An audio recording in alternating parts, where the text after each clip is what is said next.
Question 3. Figures 1 and 2 show a version of that chap's tube which is used to demonstrate the interference of sound waves. A loudspeaker at X produces sound waves of one frequency. Sound waves enter the tube and the sound energy is divided equally before travelling along the fixed and movable tubes. The two waves superpose and are detected by the microphone at point Y. So that's where there is the microphone there.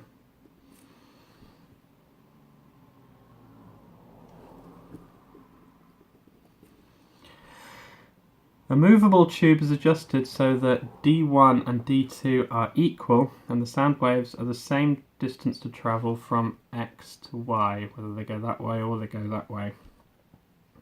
As the tube is pulled outwards, then the sound detected at Y gets quieter and then louder. Explain the variation of loudness in the sound of Y as the movable tube is pulled out. So this question is for 4 marks, so it's not going to be sufficient to write a short sentence to answer this. We're going to need to explain, first of all, why it gets quieter and then why it gets louder. So we should have a small paragraph or a sentence for each of those two.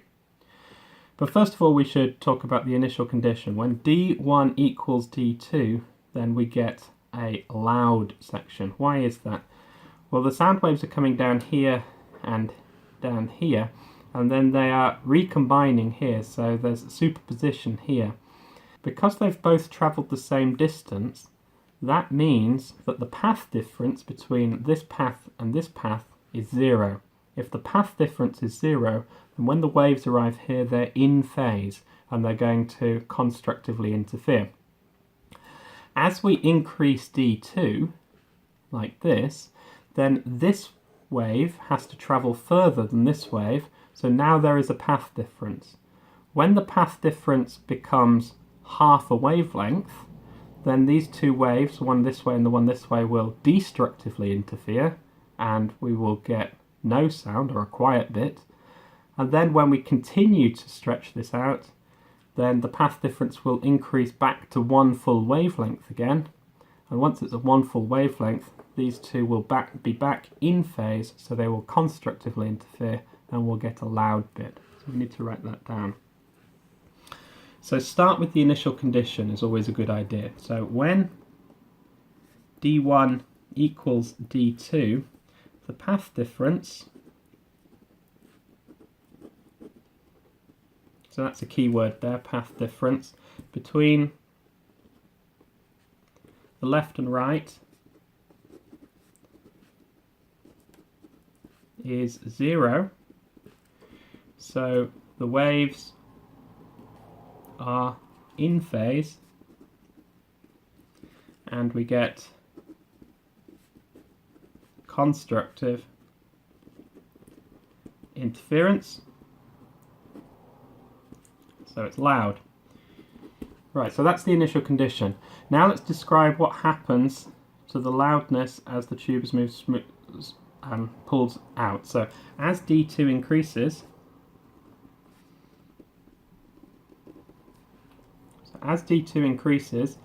the path difference increases. So the path difference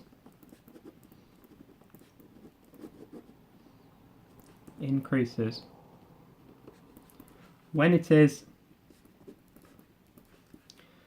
lambda over 2, so that's 1/2 of a wavelength, the waves are in antiphase, so they're out of phase. They're out of phase by exactly pi radians, or 180 degrees, when it's lambda over 2. The waves are in antiphase, so we get destructive interference. It's quiet. As D2 is increased further, the path difference increases towards lambda, so it's going to be a full wavelength now when the waves are back in phase, so it is loud again. Okay, now it's a 4-mark question, so you need to write quite a bit of detail in your answer to that. Right, question 3, part 2. The tube starts in a position shown in figure 1. Calculate the minimum distance moved by the movable tube for the sound detected at y to be its quietest. So here we're going to be extending this distance here, and we're going to get y being at its quietest. For y to be at its quietest, we need destructive interference, which means that the two waves need to be out of phase. So it's the minimum distance there, minimum distance. So they have to be out of phase by half a wavelength. It can't be more than half a wavelength because it's the minimum distance. So first of all, we need to find out what the wavelength is. We've got some information here, and we'll use the formula sheet. Here is the formula sheet. We're going to use this equation here, c equals f lambda. So let's write that down. C is equal to f lambda, wave speed, frequency, and wavelength. So rearrange that for lambda, and we get lambda is equal to c over f, which is equal to 340, the speed, divided by 800, which is equal to, I'll put that in our calculator, is 0.425. 0.425. Okay, so the path difference is equal to 2 times the distance we moved the tube, because it's increased here and it's increased here. So it's 2 times the distance we moved the tube.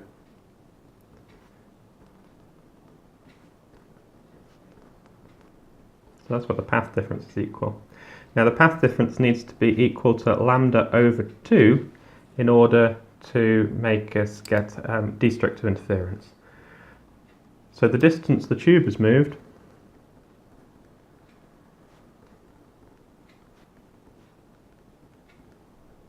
is equal to lambda divided by 2 divided by another 2. So it's lambda divided by 2 by 2 is equal to lambda divided by 4. So that's 0.425 divided by 4,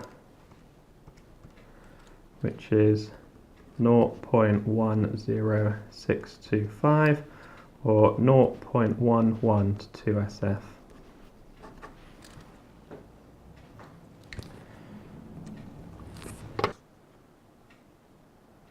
Tube can be used to determine the speed of sound. State and explain the measurements you would make to obtain a value for the speed of sound.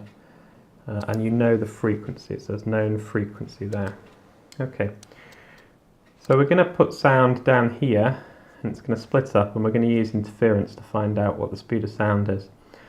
Well, if we first of all set it such that it's at a minima, and then we move this tube this way until we go through a maxima and then another minima, then we'll know that we've created a path difference of 1 full wavelength going from one minima to the next minima.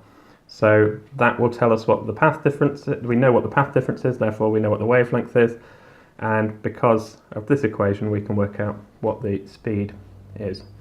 So let's do that. Position the tube such that a minima is recorded at y. Move the tube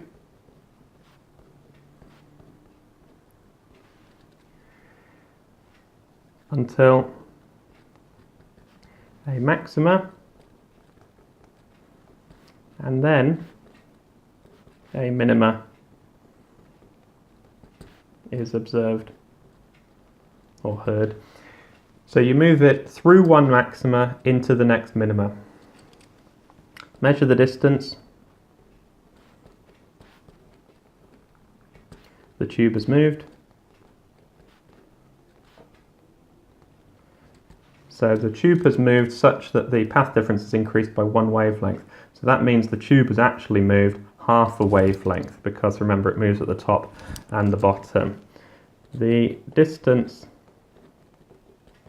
it has moved is lambda over 2. So we can use C is equal to F lambda to find C. Right. A little way to improve this would be to, instead of just doing one minima to the next minima, to measure through multiple minima. So if we think you've got your sound level here, and you start at a minima and it goes through a maxima down to a minima, you could just keep going like that and measure, maybe instead of just measuring 1, that would be path difference of lambda, that distance would be 1, 2, 3, 4. That distance would be 4 lambda path difference. And that would reduce the uncertainty in your measurement of lambda. I think for a 4-mark question it might be worth mentioning an extra piece of detail like that. So to reduce uncertainty,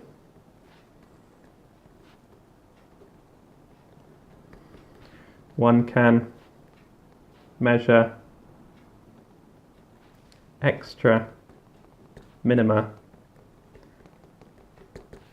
and divide by the number of minima